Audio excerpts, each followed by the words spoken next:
Hello there everyone, it's me Ryan right here on a Ghost Layers report from Tokyo, Japan. So it appears that the original plan to offer 10,000 free round-trip trips to Japan through JTA Airlines has apparently been canceled, basically scrapped by the Japanese government. JTA official Mr. Matsutoshi Tasukaki apologized to everyone over the high hopes of being able to offer this what he calls an image boosting project, saying we are deeply sorry. That comes from the International Tourism Promotion official, quoted the JTA official. Now the reason this happened is that the Japanese Minister of Finance rejected the idea, and they're the ones responsible in the Japanese government for reviewing all budget requests and these type of things. Japan Times reports that the ministries thought it would be difficult to convince the public of the need to use taxpayer money to pay for individual trips to Japan. Totally makes sense to me. The plan was originally devised as a way to reverse recent drops in tourism numbers in Japan after the earthquake, obviously. They had hoped that people would basically forget that we've had multiple nuclear meltdowns in Japan and a massive earthquake that's done severe damage to the country, which still has not even began to be cleaned up and any type of reconstruction efforts. They're barely now on the tail end of disaster relief. So it doesn't surprise me at all. As we know, the Japanese government has been doing some pretty desperate attempts recently with some of the press releases coming out and the image boosting type of project, like taking the journalist or foreign media to the quote-unquote ground zero area of the former Fukushima NPP and let them take a tour around and take some Geiger readings, things like that. But we know that was controlled. But it appears this time that this type of thing they're going to reject. Finance Ministry has basically come out and said no way in hell this is going to fly with the people. It's a waste of time. This isn't really going to help anything. Throwing away money like this just to promote tourism in a country which should not really even be concerned of tourism at the moment, at least not for the next several years. And so this appears to be one type of bright spot in recent government decisions, and maybe a little rethinking could be happening from within the Japanese government, especially the finance ministry. Now, this does not mean that the Japanese government is suddenly going to become extremely transparent on everything that's happening in Japan, nor are they going to start pressuring TEPCO a bit more. What this appears more to be like is politics as usual in Japan. Most likely what we're seeing is some type of infighting, and negotiation didn't work out well. Those who wanted certain things for this to pass most likely didn't get it, so we see a stonewalling in the finance ministry because of this. It's also pretty clear that the Liberal Democratic Party of Japan, which is the main opposition party to the ruling Democratic Party of Japan, probably denied support for this in an effort to humiliate the ruling party even more than they've already humiliated themselves. As we remember, in the weeks preceding the initial situation at Fukushima Daiichi, the then Prime Minister Khan requested that the current president of the Liberal Democratic Party join in the ministry to assist with the nuclear cleanup and safety efforts, and that was adamantly rejected by the president of the Liberal Democratic Party. And who can really blame them, really? Politically, to get near anything involving Fukushima is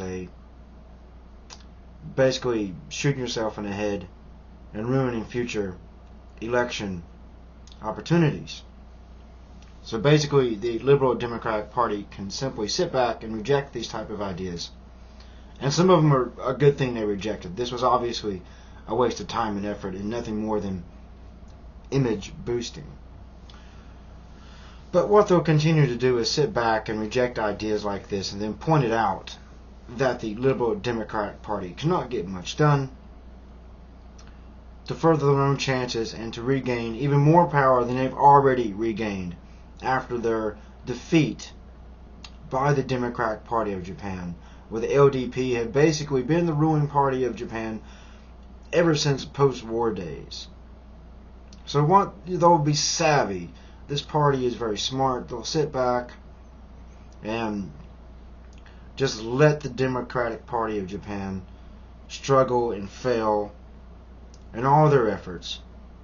And when election time finally does roll around again, the Liberal Democratic Party will be sure to point out nonsense, such as offering 10,000 free round-trip tickets to Japan. Now, what they don't mention in the Japan Times article is the other intentions involved in this. Now, to get the free round-trip tickets, prospective applicants would have had to have kept a blog and agreed to give a more flowering, positive view of Japan and their vacation experience. Now, a little over a month, possibly 2 months ago, I can't remember exactly, but it was in the Diet, which is basically Japanese parliament, where one of the ministers did point out that their efforts to get people to write blogs and their willingness to keep a blog, it has nothing but positive comments about Japan, to be difficult to find people who agree to it. Again, that actually makes sense. What type of person could come to Japan and know the things they know, talk to the people, get a feel for what's going on the street, and then be able to turn around and give a wonderfully positive review of their vacation experience in Japan and Japan in general, just to get a free round-trip ticket. Now, if you're coming from North America, tickets to Japan can be a little expensive, but nothing you can't save up for half a year, and be able to get the plane ticket.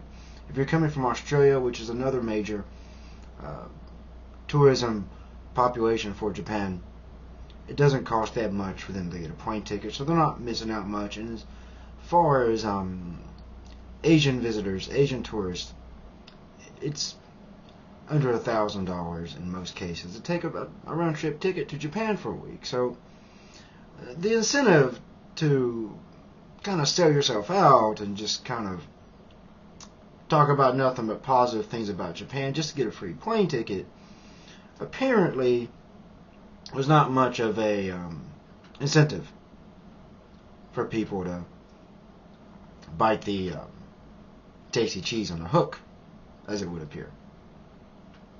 So finally, we're seeing a little bit of common sense here, but like I've just reviewed, there's probably political overtones with the LDP going on here, and it's probably Parliament as a whole realizing this is not really going to work out the way that it's intended. So that's what's going on here in Japan. Just a little bit of news on some inside of small little things here and there, because when you start studying smaller things like this, it builds up over time into a bigger picture, showing what's actually going on with the Japanese government, how they're responding and handling to the massive criticism of the way they're handling things, trying to buy people off. And this plan that they developed, which has recently fell through here, was an obvious example of that. You know, they just want to work on image control. It's almost like they've turned half their agenda when it comes to Fukushima into a PR agenda. So they can still do things behind closed doors and not have to answer to what serious, honest questions a lot of people have, because they can keep this image of saying, oh, well, people came here and said all these nice things about Japan. So we don't really understand what you're talking about there and why you're asking these questions. Japan is fine. That's what they hope to kind of develop, and it appears that with this being rejected by the finance ministry and comments coming out of Parliament, that it really wasn't going to work. They probably, have tested this a little bit, gave a few tickets away to a few select people, and the blogs didn't turn out as flowering as they had hoped for, so this gets rejected by the finance ministry. On a side note, when we talk about Japan's spending situation, at the military base in Okinawa, America has frozen all U.S. dollar funding to move the base to a different location. In response to this, the Japanese government will only be contributing around $2 million to the project. Probably end up being a little less. So as you can see, Japan is having financial pressure placed on them. Because if they don't provide any funding this year to move that base, the political backlash is going to be enormous from Okinawa and from a lot of people here in the mainland in Nihon. So in general, Japan is still having to be wise about what they fund. And just another example of why this was clearly rejected. The finance ministry can't take on every crazy idea that the Diet comes up with. So the political wrangling, budget concerns, all of these things going on, PR stunts. Here's how the Japanese government is trying to deal with things.